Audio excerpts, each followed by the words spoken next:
ناظرین، پاکستان کی وزیر اطلاعات اور نشریات مریم اورنگزیب صاحبہ کو پاکستان کے ہر طبقہ فکر، ہر طبقہ سیاست، ہر عمر کے لوگوں نے زبردست خراج تحسین پیش کیا ان کی بہادری پر، ان کے حوصلے پر، ان کے صبر پر، ان کے تدبر پر، اور خاص طور پہ جس شعبے سے وہ تعلق رکھتی ہیں، جس کی پروفیشنلزم کا تقاضا ہی یہ ہے کہ تند سے تند اور تیز سے تیز سوال کو سنے اور بڑے تحمل سے جواب دے، اس کا انہوں نے ایک بھرپور مظاہرہ دکھایا، جس سے انہوں نے ایک طرح سے ثابت کر دیا کہ پاکستان کی وزیر اطلاعات اور نشریات جو ہیں وہ کیسی ہونی چاہیے، وہ کس طرح اس قسم کے جب وقت آئے کہ دوسری طرف سے صحافی حضرات جو کہ مشہور ہوتے ہیں اپنی ہارڈ ٹاکس کے لیے، ان کو کیسے وہ اپنے لیڈروں کو، جو وزیر اطلاعات وہ گورنمنٹ کی اسپوکس مین ہوتی ہیں، جو وہ دنیا بھر میں جاتی ہیں، بڑے سخت قسم کے سوالات ہوتے ہیں۔ پاکستان کوئی ایسا ملک نہیں ہے کہ جس کی صرف تعریف ہی تعریف کی جائے۔ 98% معاملات میں تو پاکستان کے اوپر شدید کرٹیسائز کیا جاتا ہے۔ تو اگر ہمارے لیڈر جو ہیں تحمل، اطمینان سے، تدبر سے اس کا جواب دینا نہیں سیکھیں گے تو یقینی بات ہے پھر ہمارا امیج کیا بنے گا وہ سب جانتے ہیں۔ لیکن اب ہم واپس آتے ہیں مریم اورنگزیب، آپ سب جانتے ہیں کہ کیا ہوا ان کے ساتھ لندن کے اندر۔ چند 10-20 ہوں گے زیادہ سے زیادہ، وہ ریسٹورنٹ میں گئیں، وہاں پر وہ شاید کافی یا کیا لینا چاہتی تھیں، تو یہ لوگ آ گئے، انہوں نے یہ جو انہیں بتایا جاتا ہے کہ یہ پاکستان تحریک انصاف کے ورکرز تھے اور یہ احتجاج کر رہے تھے۔ احتجاج کیا کر رہے تھے؟ انہوں نے لاؤڈ اسپیکر ایک صاحب نے باقاعدہ تھاما ہوا تھا اور اس کے اوپر وہ مستقل نعرے لگا رہے تھے۔ اس کے علاوہ وہاں پر لوگ بتاتے ہیں کہ باقاعدہ گالم گلوچ اور اس کی آڈیوز اور ویڈیوز ریکارڈڈ ہیں کہ لیکن مریم اورنگزیب نے اس کے اوپر بالکل ریئیکٹ نہیں کیا، کوئی غصہ نہیں دکھایا، کوئی ان کے حامی، یہ نہیں کہ مریم اورنگزیب کا کوئی حامی نہیں ہوگا، وہاں پہ تھے، لیکن انہوں نے خود ایک ایسا رویہ رکھا کہ اس بڑے اطمینان سے اگر کسی نے سوال کیا تو اس کے جواب دیا، اسے سمجھانے کی کوشش کی۔ نوجوانوں کو سمجھانے کی کوشش کی جاتی ہے، کہا جاتا ہے کہ نوجوانوں کو سمجھائیں اطمینان سے، تو سمجھانے کی کوشش کی۔ تو ان نوجوانوں کو بھی چاہیے کہ جہاں وہ یہ احتجاج کریں تو وہاں سمجھنے کی صلاحیت بھی پیدا کریں۔ یہ نہیں کہ صرف احتجاج ہے تو احتجاج ہی کیے چلے، اپنی بات منوائیں اور دوسرے کی بات سننے کے لیے تیار نہ ہوں، اس کو کوئی احتجاج نہیں کہتے، اور نہ ہی اس کو کوئی سیاست کہتے ہیں، نہ ہی اس کو کوئی یہ کہا جاتا ہے کہ تہذیب اور طور طریقے ہیں۔ خاص طور پہ آپ یہ غور کریں کہ برطانیہ، جس کی آکسفورڈ یونیورسٹی، کیمبرج یونیورسٹی سے ہمارے لیڈران حضرات، ہمارے اہل دانش اور ہمارے پروفیسر حضرات، ہمارے علم سے تعلق رکھنے والے لوگ نکلتے ہیں، تو کیا وہاں پر یہ تہذیب اور تمدن سکھایا جا رہا ہے؟ احتجاج کے یہ طریقے سکھائے جا رہے ہیں؟ یہ تو ہمیں حیرت میں ڈال رہا ہے کہ کیا ہمیں برطانیہ کے اندر اپنے بچوں کو تعلیم دینے کے لیے بھیجنا چاہیے؟ یہاں کے والدین کو غور کرنا پڑے گا اور ان بچوں کو بھی غور کرنا پڑے گا کہ اس سے بہتر تو ہم تعلیم دے رہے ہیں کہ کم از کم وہ یہ تو جانتے ہیں کہ احتجاج کا طریقہ کیا ہے، کس حد میں رہنا چاہیے اور کس حد کے محدود ہو کر واپس ہو جانا چاہیے۔ لیکن وہاں کے جو لوگ ہیں، برطانیہ میں 12 لاکھ پاکستانی رہتے ہیں اور کوئی بہت پاکستانی کمیونٹی جو ہے وہ ٹاپ کمیونٹی میں پسماندگی کے اندر پہلی دوسری کے اندر شمار ہوتی ہے۔ اور ہم نے ہاؤس آف لارڈس کے ایک صاحب کا خود انٹرویو سنا، انہوں نے کہا کہ ہمارے لیے سب سے بڑا مسئلہ یہ ہے کہ جو پاکستانی مختلف جرائم کے اندر جیلوں میں بند ہیں ان کو کس طرح رہا کرایا جائے۔ تو اور اس کے علاوہ اور بہت سارے اسکینڈلز، ایسے 2 نمبری کام جو کہ بڑے افسوسناک ہیں، جنہیں ہم یہاں بیٹھ کر ہمارے صحافی خاص طور پہ ہر وقت ڈیفینڈ کرتے رہتے ہیں اور یہ کہتے رہتے ہیں کہ چونکہ یہ پاکستانی ہیں، چونکہ یہ مسلمان ہیں، اس لیے ان کے ساتھ یہ زیادتی ہو رہی ہے، اس لیے ان کے خلاف قانون عمل میں آ رہا ہے، فلانے کو چھوڑ دیا گیا، فلانے کو چھوڑ دیا گیا۔ یہ مثالیں دے دے کر کوشش کرتے ہیں کہ ان لوگوں کے لیے کوئی سافٹ کارنر پیدا کیا جائے وہاں پر۔ وہ کھلے عام اگر ثبوت کے ساتھ یہ اس قسم کی حرکت خود اپنی ایک خاتون کریں، چھوڑیں کہ وہ وزیر اطلاعات تھیں یا نہیں تھیں،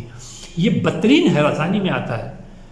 مرد کے ساتھ ہراسانی کرنا جرم ہے برطانیہ میں، پاکستان میں بھی، اور اس کی باقاعدہ سزا ہے۔ تو برطانیہ میں تو بالکل ناقابل برداشت ہے. تو کیا یہ جو ہمارے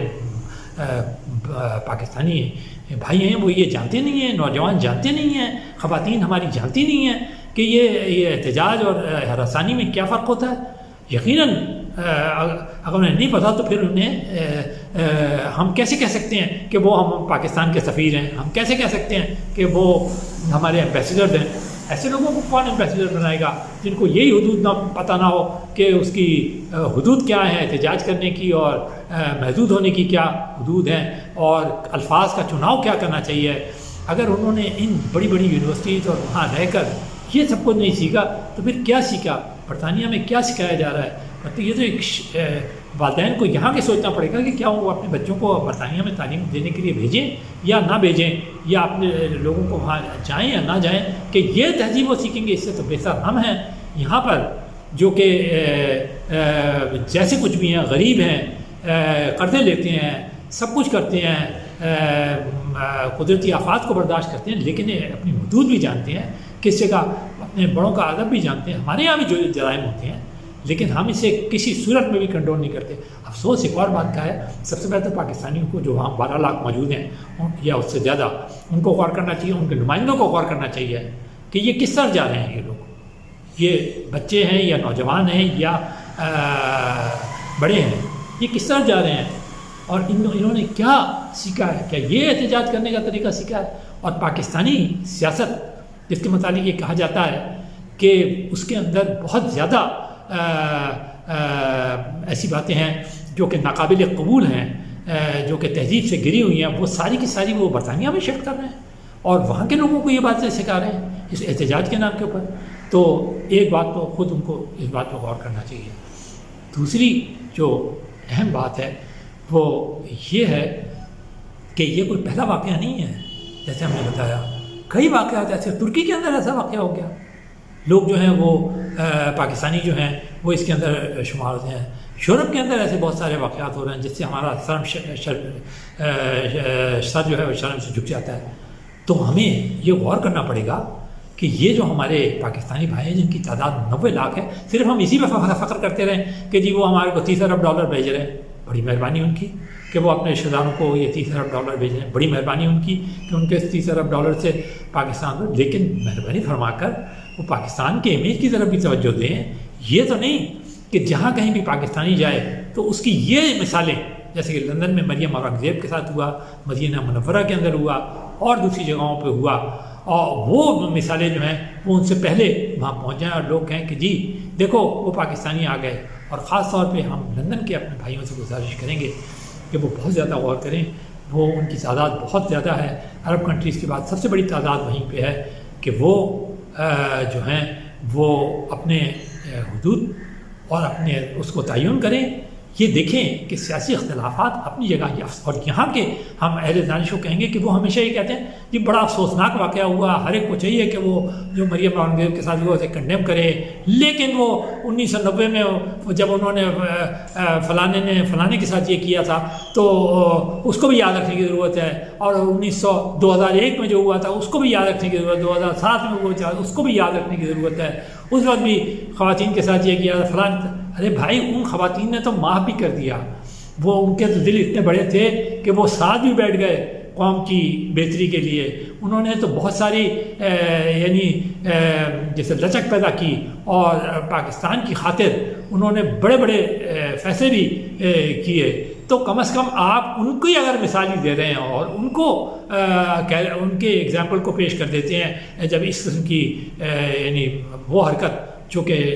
بالکل ناقابل قبول ہے کرتے ہیں، تو کم از کم یہ تو دیکھ لیں کہ ان کا رویہ کیا رہا بعد میں، اور انہوں نے کس طرح اس کو ڈیل کیا. اور اپنے ہم اینکرز، اپنے تجزیہ نگاروں، اپنے اہل دانش، اور ان کو جو کہ اب بہت گرج اور چمک کے ساتھ بولتے ہیں کہ وہ بھی ذرا غور کریں کہ یہ اگر مگر چھوڑیں،